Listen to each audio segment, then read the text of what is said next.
ಮಾಗಡಿ ಅಲ್ಲಿ ಇರತಕ್ಕಂಥ ಆಸ್ಪತ್ರೆಯನ್ನು ಮೇಲ್ದರ್ಜೆಗೆ ಏರ್ಪಾಡು ಮಾಡಲಿಕ್ಕೆ ಘೋಷಣೆ ಮಾಡಿದ್ದಾರೆ ಅಂತ ಗೊತ್ತಾಯಿತು.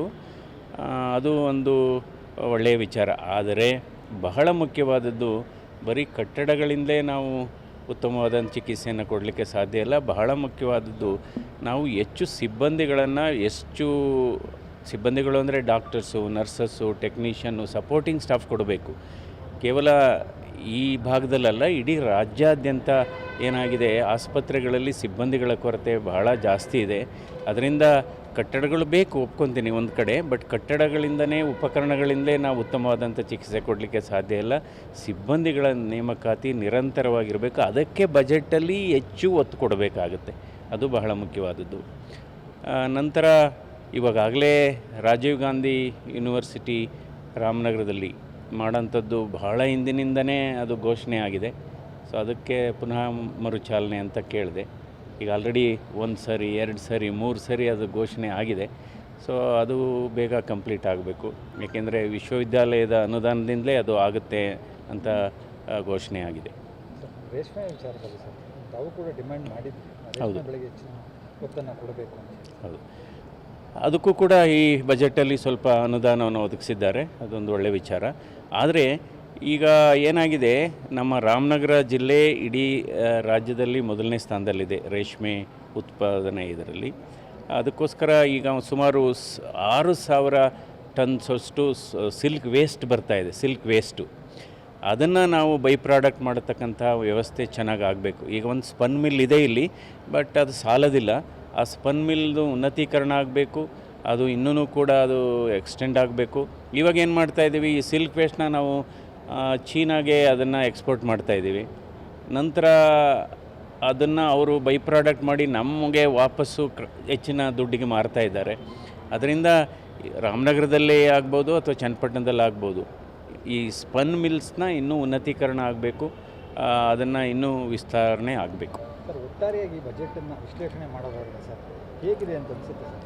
ಇಲ್ಲ, ನಾನು ಆ್ಯಕ್ಚುಲಿ ಸಂಪೂರ್ಣ ಇವತ್ತು ನಾನು ಏನಾಯಿತು, ಈ ಕ್ಷೇತ್ರದಲ್ಲಿ ಇವತ್ತು ಹಲವಾರು ತಂಗುದಾಣಗಳ ಶಂಕುಸ್ಥಾಪನೆಯಲ್ಲಿ ತೊಡಗಿದ್ದೇನೆ. ಸೊ ನಾನು ಇನ್ನೂ ಆ ಬಜೆಟ್ದು ಡೀಟೇಲ್ಸ್ ನೋಡಿಲ್ಲ. ಅದಕ್ಕೋಸ್ಕರ ಅದರ ಬಗ್ಗೆ ರಿಯಾಕ್ಟ್ ಮಾಡೋದು ಸರಿ ಇಲ್ಲ. ನಾನು ಒಂದು ಕಾರ್ಯಕ್ರಮದಲ್ಲಿ ಕುಮಾರಸ್ವಾಮಿ ಅವರು ಹೇಳ್ತಾ ಇದ್ದರು, ಮೊದಲು ತಮಿಳುನಾಡಿನವ್ರನ್ನ ಒಪ್ಪಿಸ್ಕೊಬರಲಿ ರಾಜ್ಯ ಸರ್ಕಾರದವರು, ನಾನು ಬೇಕಾದರೆ ಪ್ರಧಾನಿಯವ್ರ ಕೈಲಿ ಅನುಮತಿ ಕೊಡಿಸ್ತೀನಿ. ಅಲ್ಲ, ಈ ಯಾವುದೇ ನೀರಾವರಿ ವಿಚಾರ ಆದರೆ, ಅಂತಾರಾಜ್ಯ ಸಮಸ್ಯೆಗಳಾದರೆ ನಾವೆಲ್ಲ ಒಟ್ಟಾಗಿ ಸಂಘಟಿತವಾಗಿ ಹೋರಾಟ ಮಾಡಬೇಕು. ಇದರಲ್ಲಿ ನಾವು ಯಾರನ್ನೂ ಕೂಡ ದೂರುವಂಥ ಅವಶ್ಯಕತೆ ಇಲ್ಲ. ನೀರಾವರಿಗೆ ಸಂಬಂಧಪಟ್ಟಾಗೆ ಯಾವ ರಾಜಕೀಯ ಪಕ್ಷದಲ್ಲೂ ಕೂಡ ಭಿನ್ನಾಭಿಪ್ರಾಯ ಇಲ್ಲ. ಎಲ್ಲ ಒಟ್ಟಾಗಿ ಸಂಘಟಿತವಾಗಿ ಯುನೈಟೆಡ್ ಆಗಿ ಇದ್ರ ಬಗ್ಗೆ ಹೋರಾಟ ಮಾಡಬೇಕು. ಮೇಕೆದಾಟು ವಿಚಾರದಲ್ಲಿ ಖ್ಯಾತೆ ತೆಗಿತಿರೋದೇ ತಮಿಳುನಾಡು, ಹಾಗಾಗಿ ಅವರ ಪಾರ್ಟ್ನರ್ ಅವರು. ಅದಕ್ಕೋಸ್ಕರ ಅಲ್ಲ, ಸರಿ, ಅದನ್ನು ನಾವು ಕೂಡ ಮನವಿ ಮಾಡ್ತೇವೆ. ಇದು ಯಾಕೆಂದರೆ ಇದು ಕುಡಿಯುವ ನೀರಿನ ಯೋಜನೆ. ಕುಡಿಯುವ ನೀರಿನ ಯೋಜನೆಗೆ ಯಾರೂ ಕೂಡ ಅಡ್ಡಿಪಡಿಸಬಾರ್ದು. ಅಂದರೆ ಯಾಕೆಂದರೆ ಈಗ ಮೇಕೆದಾಟು ಸ್ಟ್ರಾಟಜಿಕಲಿ ಯಾವ ಪಾಯಿಂಟಲ್ಲಿದೆ ಅಂದರೆ, ಅಲ್ಲಿ ಮೇಕೆದಾಟು ಅಲ್ಲಿ ನಾವು ಅಣೆಕಟ್ಟು ಕಟ್ಟಿದರೆ ಅದ್ರ ಕೆಳಗಡೆ ನಾವು ಕಲ್ಟಿವೇಟ್ ಮಾಡೋಂಥ ಲ್ಯಾಂಡೇ ಇಲ್ಲ. ಸೊ ಅದನ್ನು ನಾವು ನೀರಾವರಿಗೆ ಉಪಯೋಗಿಸ್ತಕ್ಕಂಥ ಪ್ರಮೇಯ ಬರೋದೇ ಇಲ್ಲ. ಸೊ ಅದರಿಂದ ಇದನ್ನು ಹಲವಾರು ಬಾರಿ ನಮ್ಮ ಮಾಜಿ ಪ್ರಧಾನಮಂತ್ರಿಗಳಾದಂಥ ದೇವೇಗೌಡರು ರಾಜ್ಯಸಭೆಯಲ್ಲಿ ಬಹಳ ಮಾತಾಡಿದ್ದಾರೆ ಮತ್ತು ಸನ್ಮಾನ್ಯ ನರೇಂದ್ರ ಮೋದಿಯವರ ಗಮನಕ್ಕೂ ತಂದಿದ್ದಾರೆ. ಇದರ ಬಗ್ಗೆ ನಾವೆಲ್ಲ ಪುನಃ ಈ ವಿಚಾರವನ್ನು, ಇದರ ಅವಶ್ಯಕತೆ ತುಂಬ ಇದೆ. ಮೇಕೆದಾಟು ಯೋಜನೆ ಅವಶ್ಯಕತೆ ತುಂಬ ಇದೆ. ಇದ್ರ ಬಗ್ಗೆ ಯಾವುದೇ ಒಂದು ಭಿನ್ನಾಭಿಪ್ರಾಯ ಇಲ್ಲ.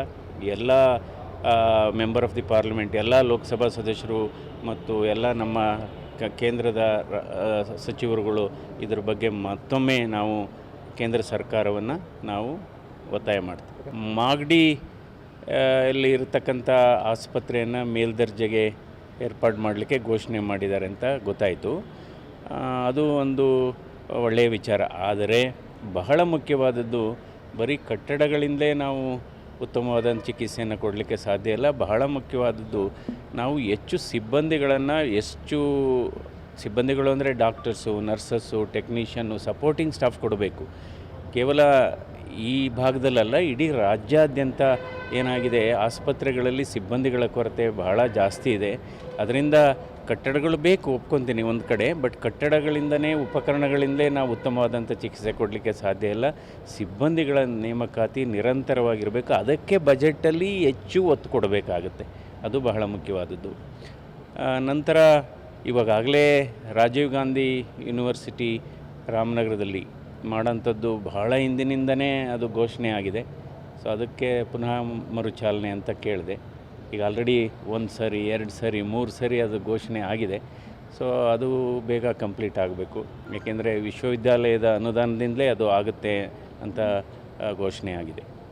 ರೇಷ್ಮೆ ವಿಚಾರದಲ್ಲಿ ಸರ್ ತಾವು ಕೂಡ ಡಿಮ್ಯಾಂಡ್ ಮಾಡಿದ್ವಿ, ಹೌದು. ಬೆಳೆಗೆ ಹೆಚ್ಚಿನ ಒತ್ತನ್ನು ಕೊಡಬೇಕು ಅಂತ. ಹೌದು, ಅದಕ್ಕೂ ಕೂಡ ಈ ಬಜೆಟಲ್ಲಿ ಸ್ವಲ್ಪ ಅನುದಾನವನ್ನು ಒದಗಿಸಿದ್ದಾರೆ, ಅದೊಂದು ಒಳ್ಳೆಯ ವಿಚಾರ. ಆದರೆ ಈಗ ಏನಾಗಿದೆ, ನಮ್ಮ ರಾಮನಗರ ಜಿಲ್ಲೆ ಇಡೀ ರಾಜ್ಯದಲ್ಲಿ ಮೊದಲನೇ ಸ್ಥಾನದಲ್ಲಿದೆ ರೇಷ್ಮೆ ಉತ್ಪಾದನೆ ಇದರಲ್ಲಿ. ಅದಕ್ಕೋಸ್ಕರ ಈಗ ಸುಮಾರು 6,000 ಟನ್ಸಷ್ಟು ಸಿಲ್ಕ್ ವೇಸ್ಟ್ ಬರ್ತಾಯಿದೆ, ಸಿಲ್ಕ್ ವೇಸ್ಟು. ಅದನ್ನು ನಾವು ಬೈ ಪ್ರಾಡಕ್ಟ್ ಮಾಡತಕ್ಕಂಥ ವ್ಯವಸ್ಥೆ ಚೆನ್ನಾಗಿ ಆಗಬೇಕು. ಈಗ ಒಂದು ಸ್ಪನ್ ಮಿಲ್ ಇದೆ ಇಲ್ಲಿ, ಬಟ್ ಅದು ಸಾಲದಿಲ್ಲ. ಆ ಸ್ಪನ್ ಮಿಲ್ದು ಉನ್ನತೀಕರಣ ಆಗಬೇಕು, ಅದು ಇನ್ನೂ ಕೂಡ ಅದು ಎಕ್ಸ್ಟೆಂಡ್ ಆಗಬೇಕು. ಇವಾಗ ಏನು ಮಾಡ್ತಾಯಿದ್ದೀವಿ, ಈ ಸಿಲ್ಕ್ ವೇಸ್ಟ್ನ ನಾವು ಚೀನಾಗೆ ಅದನ್ನು ಎಕ್ಸ್ಪೋರ್ಟ್ ಮಾಡ್ತಾಯಿದ್ದೀವಿ. ನಂತರ ಅದನ್ನು ಅವರು ಬೈ ಪ್ರಾಡಕ್ಟ್ ಮಾಡಿ ನಮಗೆ ವಾಪಸ್ಸು ಹೆಚ್ಚಿನ ದುಡ್ಡಿಗೆ ಮಾರ್ತಾ ಇದ್ದಾರೆ. ಅದರಿಂದ ರಾಮನಗರದಲ್ಲೇ ಆಗ್ಬೋದು ಅಥವಾ ಚನ್ನಪಟ್ಟಣದಲ್ಲಿ ಆಗ್ಬೋದು, ಈ ಸ್ಪನ್ ಮಿಲ್ಸ್ನ ಇನ್ನೂ ಉನ್ನತೀಕರಣ ಆಗಬೇಕು, ಅದನ್ನು ಇನ್ನೂ ವಿಸ್ತರಣೆ ಆಗಬೇಕು. ಸರ್ ಒಟ್ಟಾರೆಯಾಗಿ ಬಜೆಟನ್ನು ವಿಶ್ಲೇಷಣೆ ಮಾಡೋದಾದ್ರೆ ಸರ್ ಹೇಗಿದೆ ಅಂತ ಅನಿಸುತ್ತೆ ಸರ್? ಇಲ್ಲ, ನಾನು ಆ್ಯಕ್ಚುಲಿ ಸಂಪೂರ್ಣ ಇವತ್ತು ನಾನು ಏನಾಯಿತು, ಈ ಕ್ಷೇತ್ರದಲ್ಲಿ ಇವತ್ತು ಹಲವಾರು ತಂಗುದಾಣಗಳ ಶಂಕುಸ್ಥಾಪನೆಯಲ್ಲಿ ತೊಡಗಿದ್ದೇನೆ. ಸೊ ನಾನು ಇನ್ನೂ ಆ ಬಜೆಟ್ದು ಡೀಟೇಲ್ಸ್ ನೋಡಿಲ್ಲ, ಅದಕ್ಕೋಸ್ಕರ ಅದರ ಬಗ್ಗೆ ರಿಯಾಕ್ಟ್ ಮಾಡೋದು ಸರಿ ಇಲ್ಲ. ನಾನು ಒಂದು ಕಾರ್ಯಕ್ರಮದಲ್ಲಿ ಕುಮಾರಸ್ವಾಮಿ ಅವರು ಹೇಳ್ತಾ ಇದ್ದರು ಸರ್, ಮೊದಲು ತಮಿಳ್ನಾಡಿನವ್ರನ್ನ ಒಪ್ಪಿಸ್ಕೊಬರಲಿ ರಾಜ್ಯ ಸರ್ಕಾರದವರು, ನಾನು ಬೇಕಾದರೆ ಪ್ರಧಾನಿಯವ್ರ ಕೈಲಿ ಅನುಮತಿ ಕೊಡಿಸ್ತೀನಿ. ಅಲ್ಲ, ಈ ಯಾವುದೇ ನೀರಾವರಿ ವಿಚಾರ ಆದರೆ, ಅಂತಾರಾಜ್ಯ ಸಮಸ್ಯೆಗಳಾದರೆ ನಾವೆಲ್ಲ ಒಟ್ಟಾಗಿ ಸಂಘಟಿತವಾಗಿ ಹೋರಾಟ ಮಾಡಬೇಕು. ಇದರಲ್ಲಿ ನಾವು ಯಾರನ್ನೂ ಕೂಡ ದೂರುವಂಥ ಅವಶ್ಯಕತೆ ಇಲ್ಲ. ನೀರಾವರಿಗೆ ಸಂಬಂಧಪಟ್ಟಾಗೆ ಯಾವ ರಾಜಕೀಯ ಪಕ್ಷದಲ್ಲೂ ಕೂಡ ಭಿನ್ನಾಭಿಪ್ರಾಯ ಇಲ್ಲ. ಎಲ್ಲ ಒಟ್ಟಾಗಿ ಸಂಘಟಿತವಾಗಿ ಯುನೈಟೆಡ್ ಆಗಿ ಇದ್ರ ಬಗ್ಗೆ ಹೋರಾಟ ಮಾಡಬೇಕು. ಮೇಕೆದಾಟು ವಿಚಾರದಲ್ಲಿ ಖ್ಯಾತೆ ತೆಗಿತಿರೋದೇ ತಮಿಳುನಾಡು, ಹಾಗಾಗಿ ಅವರ ಪಾರ್ಟ್ನರ್ ಅವರು, ಅದಕ್ಕೋಸ್ಕರ ಅಲ್ಲ ಸರಿ, ಅದನ್ನು ನಾವು ಕೂಡ ಮನವಿ ಮಾಡ್ತೇವೆ. ಇದು ಯಾಕೆಂದರೆ ಇದು ಕುಡಿಯುವ ನೀರಿನ ಯೋಜನೆ. ಕುಡಿಯುವ ನೀರಿನ ಯೋಜನೆಗೆ ಯಾರೂ ಕೂಡ ಅಡ್ಡಿಪಡಿಸಬಾರ್ದು. ಅಂದರೆ ಯಾಕೆಂದರೆ ಈಗ ಮೇಕೆದಾಟು ಸ್ಟ್ರಾಟಜಿಕಲಿ ಯಾವ ಪಾಯಿಂಟಲ್ಲಿದೆ ಅಂದರೆ, ಅಲ್ಲಿ ಮೇಕೆದಾಟು ಅಲ್ಲಿ ನಾವು ಅಣೆಕಟ್ಟು ಕಟ್ಟಿದರೆ ಅದ್ರ ಕೆಳಗಡೆ ನಾವು ಕಲ್ಟಿವೇಟ್ ಮಾಡೋಂಥ ಲ್ಯಾಂಡೇ ಇಲ್ಲ. ಸೊ ಅದನ್ನು ನಾವು ನೀರಾವರಿಗೆ ಉಪಯೋಗಿಸ್ತಕ್ಕಂಥ ಪ್ರಮೇಯ ಬರೋದೇ ಇಲ್ಲ. ಸೊ ಅದರಿಂದ ಇದನ್ನು ಹಲವಾರು ಬಾರಿ ನಮ್ಮ ಮಾಜಿ ಪ್ರಧಾನಮಂತ್ರಿಗಳಾದಂಥ ದೇವೇಗೌಡರು ರಾಜ್ಯಸಭೆಯಲ್ಲಿ ಬಹಳ ಮಾತಾಡಿದ್ದಾರೆ ಮತ್ತು ಸನ್ಮಾನ್ಯ ನರೇಂದ್ರ ಮೋದಿಯವರ ಗಮನಕ್ಕೂ ತಂದಿದ್ದಾರೆ. ಇದರ ಬಗ್ಗೆ ನಾವೆಲ್ಲ ಪುನಃ ಈ ವಿಚಾರವನ್ನು, ಇದರ ಅವಶ್ಯಕತೆ ತುಂಬ ಇದೆ, ಮೇಕೆದಾಟು ಯೋಜನೆ ಅವಶ್ಯಕತೆ ತುಂಬ ಇದೆ. ಇದ್ರ ಬಗ್ಗೆ ಯಾವುದೇ ಒಂದು ಭಿನ್ನಾಭಿಪ್ರಾಯ ಇಲ್ಲ. ಎಲ್ಲ ಮೆಂಬರ್ ಆಫ್ ದಿ ಪಾರ್ಲಿಮೆಂಟ್, ಎಲ್ಲ ಲೋಕಸಭಾ ಸದಸ್ಯರು ಮತ್ತು ಎಲ್ಲ ನಮ್ಮ ಕೇಂದ್ರದ ಸಚಿವರುಗಳು ಇದ್ರ ಬಗ್ಗೆ ಮತ್ತೊಮ್ಮೆ ನಾವು ಕೇಂದ್ರ ಸರ್ಕಾರವನ್ನು ನಾವು ಒತ್ತಾಯ ಮಾಡ್ತೀವಿ.